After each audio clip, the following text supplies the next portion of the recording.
Неліктен бүйректе проблемалар пайда болады? Бүйрек ауруларын уақытылы қалай тануға болады? Үйде бүйректі тазартуға болады ма? Және бүйрек проблемаларымен күресуде қандай әдістер тиімдірек? Осы сұрақтарға жауап алғыңыз келсе, каналды ауыстырмаңыздар. Видеоны соңына дейін көрсеңіздер, бүйректі тазартудың үйдегі қарапайым әдістері туралы толық білетін боласыздар. Біздің ағзамыздағы бүйректің рөлі қандай? Бүйрек зәр шығару функциясын орындайтын, қанды тазартатын, жұп болып келетін орган. Бүйрек ағзада өмірлік маңызды көптеген функцияларды орындайды. Олар токсиндер мен қалдықтарды шығару, қысымды қалыпқа келтіру, қандағы элементтерді бақылау. Дәл осы орган күніне бірнеше жүз литр қанды үздіксіз айдап отырады. Осы барлық басқа органдар мен тіндерге таза түрде жеткізеді. Күшті жүктемелерді бастан өткергенде бүйрек істен шығуы мүмкін. Аурулар әртүрлі себептерге байланысты пайда болады.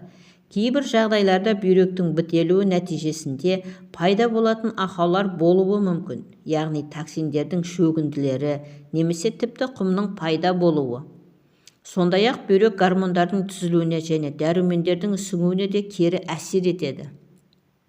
Және де бүйректің арқасында Д дәрумені мен кальций ағзада жақсы сіңеді. Бүйрек істен шыққан кезде қалқанша бездердің жұмысы бұзылады, ал олар сүйек тіндеріндегі кальцийді алмастырады.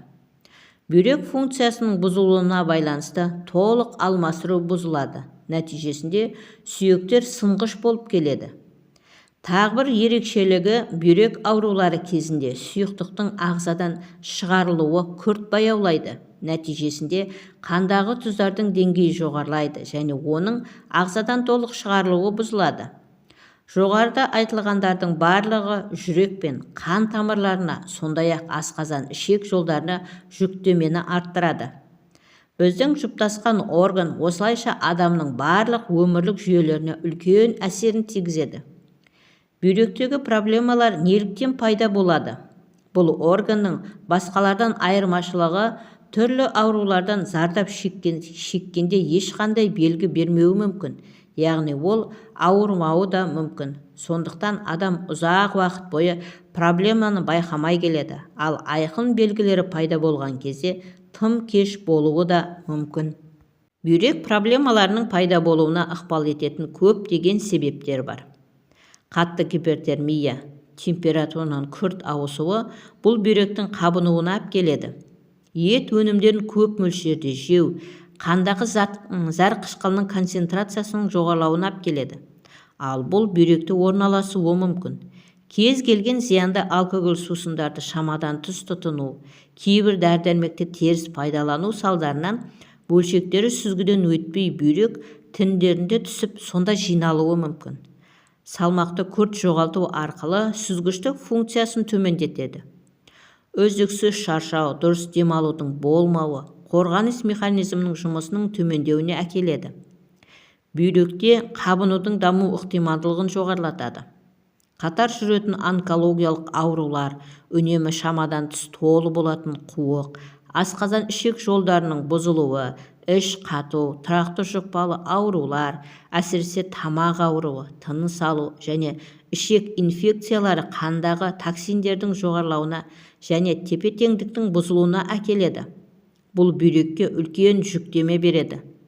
Сондай-ақ физикалық белсенділікті шектеу қан ағынының баяулауына әкеледі, ал бұл бүйректің бітелуіне жақсы жағдай жасайды.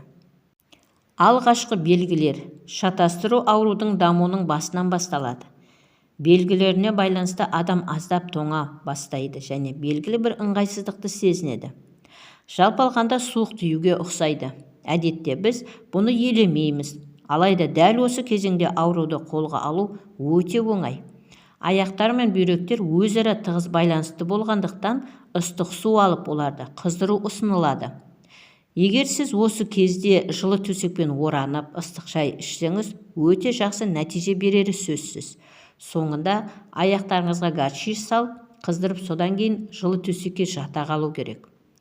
Бүйрек аурулары кезіндегі басты белгілер. Зәр шығарудың қиындығы немесе керісінше еріксіз ұстамаулар, зәр шығарған кездегі жағымсыз, беттің, аяқтың ісуі, циститтің пайда болуы, зәр шығаруға жиі ұмтылу, әсіресе түнде, тәбеттің түсініксіз жоғалуы, зәрдегі қан ағымының пайда болуы, температураның, қысымның жоғарылауы бұл белгілерді аяқтайтын терінің құрғауы, бөртпелер және қышу. Бүйректің токсиндерді шығаруы төмендегенде олар тері арқылы шығара бастайды. Осылайша қышу мен жағымсыз сезімдері пайда болады. Ауруды қалай анықтауға болады? Егер ауырсынудан басқа ешқандай көріністер болмаса, органның жұмысындағы ауытқулардың қандай болатынын білсеңіз, анықтау қиындық тудырмайды. Мысалы, өткір және сыздап ауырсыну, белдің төменгі жағындағы ауырсыну сезімдері. Сондықтан аурудың деңгейін дұрыс анықтау және дұрыс емдеуді тағайындау үшін нефрологпен кеңескен жөн. Емдеу әдістері міндетті түрде трансплантациялау мен тіпті алып тастауды талап етпейді. Егер ұқсас белгілері пайда болса, онда дәрілі сүзу процесі бұзылған болуы мүмкін, немесе тұз шөгінділері, тастар немесе құм пайда болғанын білдіреді. Бүйрек ауруларының соның ішінде тас пайда болуын алдын алу үшін бүйректі үнемі тазалап отыру керек. Ал сіздер осындай белгілер болды ма және қандай әдістер қолдандыңыздар? Комментарийге жаза кетіңіздер. Видеоны жалғастырмас бұрын мен сіздерге қазақша контенттің дамуына өз үлестеріңізді қосып, каналға тіркеліп отыруларыңызды сұраймын. Пайдалы кеңестер. Бірінші, ол таза су. Бүйректі тазартудың белсенді түрі таза суды тұтыну. Су бүйректі босату процесінің ең маңызды элементі. Жинақталған токсиндерді сүзу үшін күніне шамамен 8 стақан су ішу керек. Ал терлеу немесе спортпен шұғылдану күшейген жағдайда одан да көп ішу қажет болады. Жақсы нәтиженің көрсеткіші ол өткір, иісі жоқ таза, ақшыл сары жардың шығуы. Екіншісі, жүгіру. Физикалық белсенділіктің жоғарылауы мен таңертеңгі және кешкі жүгірулер оның барысында бүйректегі қан ағымын жоғарылатады. Бұл бүйректің жұмысын ынталандырады. Үшіншісі, ол қарбыз. Қарбыз детокстың күшті құралы болғандықтан, сіз қарбыз диетасын қолдана аласыз. Күніне бірнеше сағат бойы тек қарбыз жеңіз. Артынша босаңсытатын ванна қабылдаңыз. Алғашқы жар шығару қажеттілігі туындағанға дейін осындай ыстық ваннада отырған жөн. Бірақ бүйрек бір айдан кейін токсиндер мен шлактардан толығымен босатылады. Бұндай процедураларды 2 күнде бір рет жасаған дұрыс. Төртінші, жидектермен тазарту. Мұндай жидектердің ішінде мүкжидек, яғни клюква, бүйректі тазартуда да қатысады. Мүкжидек құрамында тиин бар. Ол бауырдағы бірқатар метаболикалық өзгерістерден кейін гиперқышқылына айналады. Ол қышқыл бүйректі мочевина мен зәр қышқылының артық жиналуын жояды. Күнделікті тазарту үшін бір кесе мүкжидек жеткілікті. Бесінші, шөптердің бүйрек жиынтығы. Алтын таяқша, қалақай жапырақтары, қайың және аю жидектері сияқты тиімді шөптерден емдік бүйрек шайын жинап көріңіз. Мұндай шайды күніне 2 рет 15 күн тамақтанғаннан кейін ішу. Алтыншысы, итмұрын. Итмұрын бүйректен токсиндер мен шлактарды кетіруге жақсы көмектеседі. Ол үшін 5 ас қасық итмұрынды ұнтақтау керек. Оған 400 мг қайнаған су құйыңыз және түнге қалдырыңыз. Таңертең аш қарынға 1 стақан ішу керек.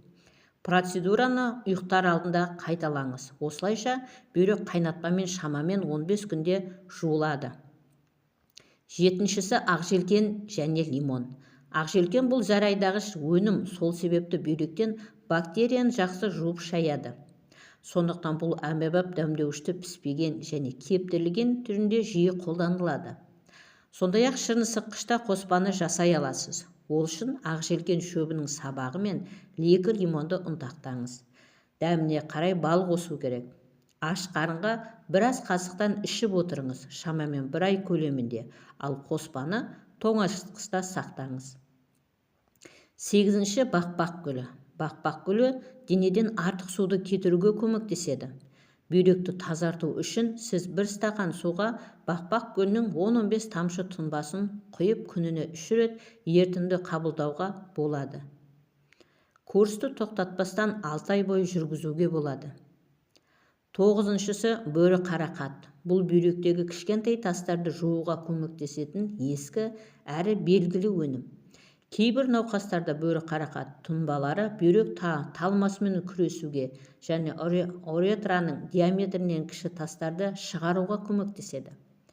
Бір стақан суда ерітілген 10-15 тамшы тұнбалары бірнеше апта бойы күніге 3 рет қабылданады. Соңғы 10-шы ғажайып өнім асқабақ. Бүйрекке арналған асқабақты мүмкіндігінше жиі жеу керек. Асқабақ тастың пайда болуына ықпал ететін денеден қажетсіз тұздарды шығаруға көмектеседі. Асқабақтың жұмсақ бөлігі жақсы зәр-айдағыш болып табылады. Сондықтан ісіну мен бүйрек аурулары кезінде жақсы көмектеседі. 2 кг асқабақты теркадан өткізіңіз, 1 кг бал қосыңыз. Күн сайын араластырып отырып 10 күнге қалдырыңыз. Дайын шырын сүзгіш арқылы сығылады. Тамақтанудан жарты сағат бұрын күніне 3 рет 50 мг қабылданады. Жаңа сығылған асқабақ шырынында пайдаланады. Жаз шығару жүйесіне тастардың пайда болуының алдын алу үшін 3 айда 1 рет асқабақ шырынымен емделудің 3 апталық курсы жүргізіледі. Құрметті көрермен, осымен бүгінгі шығарылым аяқталды. Видеоны соңына дейін көргендеріңізге және каналға тіркелгендерге ерекше алғыс білдіреміз. Келесі кездескенше сау болыңыздар. Ақпаратымыз пайдаларыңызға жарасын.